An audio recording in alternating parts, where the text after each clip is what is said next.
चलो welcome to all. सर्वांचं PW मध्ये मनपूर्वक स्वागत.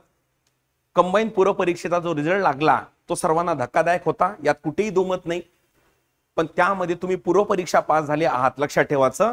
हे लेक्चर कंबाईन मेन्स वाल्यांसाठी आहे. आणि पूर्व परीक्षा पास झाले, आता पुढच्या काही दिवसामध्ये या 35-40 दिवसामध्ये तुमची काय स्ट्रॅटेजी असली पाहिजे या संदर्भात अतिशय छोटं सत्र आपण घेणार आहोत. जास्त लांबलचक काही यामध्ये भाषण देणार नाही आहोत. आता यामध्ये पहिला मुद्दा सर्वात महत्त्वाचा काय आहे तर तो म्हणजे की तुम्हाला यामध्ये 62 मार्क प्लस तुम्हाला यामध्ये मिळालेले आहे, बरोबर नाही का. आता 62 प्लस मार्क तुम्हाला आहे, 60 प्लस तुम्हाला मुलींना मार्क आहे. याचा अर्थ हा होतो तुम्ही बाकीच्यांपेक्षा थोडे तरी आता अनकॉमन आहे. त्यापेक्षा इम्पॉर्टंट आहे की तुमचं जीएस वर पकड होते. प्रत्येक तुम्ही टाइम मॅनेजमेंट बरोबर केलं, सगळं बरोबर केलं, त्यामुळे तुम्हाला लक्षात ठेवायचे मार्क मिळाले आहे बरं का. त्यामुळे मॉरल ऑफ द स्टोरी काय, आता मुख्य परीक्षेला जात असताना जे घटक पूर्व परीक्षेमध्ये होते त्याच्यावर फक्त सराव करा. त्याला अतिरिक्त वाचण्याची मला नाही वाटत आता कोणती गरज आहे तुम्हाला. आणि असे घटक की जे पूर्व परीक्षेला नव्हते परंतु मुख्य परीक्षेला आहे, विशेष करून साहजिक आहे पूर्णच्या पूर्ण हा लँग्वेजचा पेपर आपला. या लँग्वेजच्या पेपरमध्ये हा जो लँग्वेजचा पेपर आहे, पहिला पेपर हा पूर्णपणे तुमच्यासाठी काय असेल, हा पूर्णपणे हा नवीन आहे. दोन्ही पेपर सोबत यामध्ये 4 नंबरचा घटक माहितीचा अधिकार, त्यानंतर यामध्ये पर्यावरणाचा घटक हे नवीन आहे. तर यानुसार लक्षात ठेवायचं जी स्ट्रॅटेजी आहे, जे घटक नव्हते त्याला थोडं रीड केलं, त्याला वाचन करा, म्हणजे वाचनासोबत सराव करा. आणि जे प्री मध्ये होते त्यावर फक्त सराव करा. कारण आता काय होणार आहे, जी मेन्स होणार आहे, जेवढी पूर्व परीक्षा घमाशान झाली त्यापेक्षा दुप्पट घमाशान मुख्य परीक्षा होणार आहे. कारण आता ही घोड्यांमधली रेस राहणार आहे. Is that clear. म्हणून एक मार्क हा डिसाइडिंग राहणार आहे. म्हणून मराठीला बरोबर रिव्हिजन करा.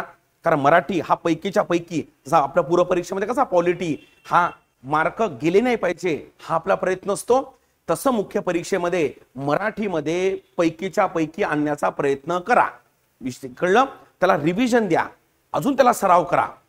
इंग्लिशला पण त्यासोबत. आणि जे काही असे घटक जे फक्त मेन्सला होते त्यावर जर फोकस केलं तर मला असं वाटते निश्चित, कारण मेन्सचा जो आता कट ऑफ राहील ना, माझं वाक्य लिहून घ्या तुम्ही, तो खूप क्लोज राहणार आहे.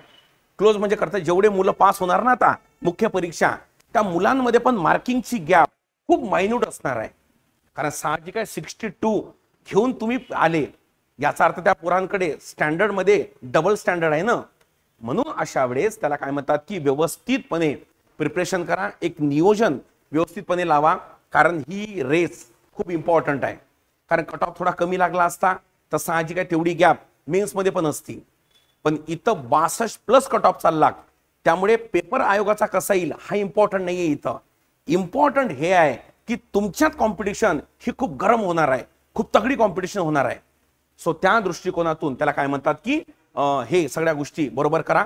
जे रेफरन्स मटेरियल आहे, विशेष करून मी जे इकॉनॉमिक्स शिकवतो, तर इकॉनॉमीच्या संदर्भात काय करा की थोडं जे इकॉनॉमिक सर्वे आहे ते रीड करून घ्या.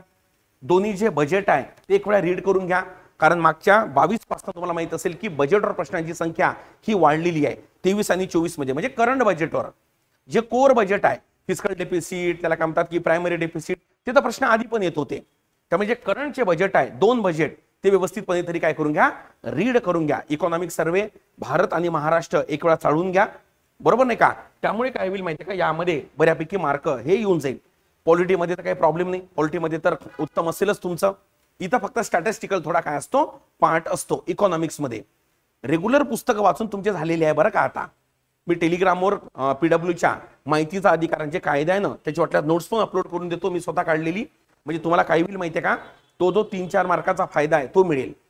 एक मार्क गोळा करण्याचा यामध्ये आपल्याला काय करायचा आहे, प्रयत्न हा करायचा आहे. जस्ट फक्त एक पिन म्हणून देण्यासाठी मी हे सत्र तुमच्यासाठी घेतलं. व्यवस्थितपणे आता अभ्यास करा. आणि जे लोक त्याला काय म्हणतात की आता पुढची परीक्षा देणार आहे, आता हे लेक्चर इथपर्यंत मुख्य परीक्षावाल्यांसाठी होतं.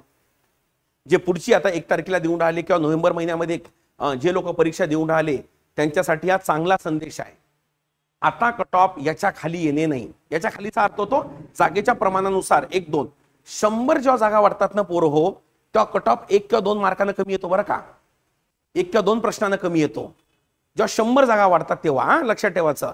म्हणजे असं नका समजू की जागा वाढल्या असत्या तर तो फॅक्टर खूप त्याला काय म्हणतात की न्यून आहे. आता सर्वात महत्वाचं काय माहितीये का एमपीसी मध्ये, म्हणजे सध्या कोरोना नंतर एमपीसी झपाट्यानं बदलत आहे. मग सिलेबस मध्ये म्हणा, क्वेश्चन पॅटर्न मध्ये म्हणा, आणि सर्वात महत्वाचं तुमच्यामध्ये पण बदल होत आहे. कसा बदल? आधी सॅच्युरेटेड मार्केट होतं की बाबा छत्रपती संभाजीनगर, पुणे, मुंबई, नागपूर या ठिकाणी जर प्रिपरेशन मी केली तर थोडा एज मिळायचा, कमीत कमी 10 प्रश्नाचा, कारण मटेरियल अवेलेबिलिटी सगळं. आता तसं राहिलेलं नाहीये. आजकाल तालुक्यामध्ये पुस्तकाची दुकान आहे आणि गावागावामध्ये जिओची फोन, मोबाईल आणि रेंज आलेली आहे. एका मिनिटात युट्यूब ओपन करते, एका सेकंदात त्याला सगळ्या गोष्टी कळते. बरोबर. त्यामुळे आता ते म्हणजे सिंगल प्रिपरेशन आपण जे म्हणतो ना, ती झालेली आहे पूर्ण महाराष्ट्रभर. म्हणजे पुण्यातल्या सदाशिव पेठेमध्ये बसून जो विद्यार्थी रीड करतो तोच विद्यार्थी पार गडचिरोलीच्या पार पलीकडे जाऊन तेच रीड करतो. आता असं नाही राहिलं सकाळी आज पुस्तकाला ऑर्डर दिली की दुसऱ्या दिवशी पुस्तक संध्याकाळपर्यंत घरी पोहोचते त्याच्या. हे मेन रिझन आहे त्याला काय म्हणतात की कट ऑफ वाढण्याचं. त्यामुळे पेपर कठीण येऊ सोपा येऊ, सो अशा वेळेस तुमची तयारी मजबूत करा आणि समग्र वाचन समग्र सराव करा आणि परीक्षेच्या वेळेस मग नोट्स वाचा. आता जर तुम्ही नोट्स वाचून गेले तर मला वाटते प्रॉब्लेम होईल, कारण शेवटी इथं आता कॉम्पिटिशन ही सॅच्युरेटेड मुलांसोबत आहे. बरोबर नाही का. सो त्या दृष्टीनं पूर्व परीक्षेसाठी हा संदेश काय ठेवा, लक्षात असू द्या. चला कळली इथपर्यंत. मुख्य परीक्षेसाठी तुम्हाला सर्वांना खूप खूप शुभेच्छा. व्यवस्थित नियोजन करा, व्यवस्थित आरोग्याची काळजी घ्या आणि परीक्षेच्या आधीच आपण एक वेळा काय करू, संवाद नक्कीच करू यावर. Okay, thank you so much.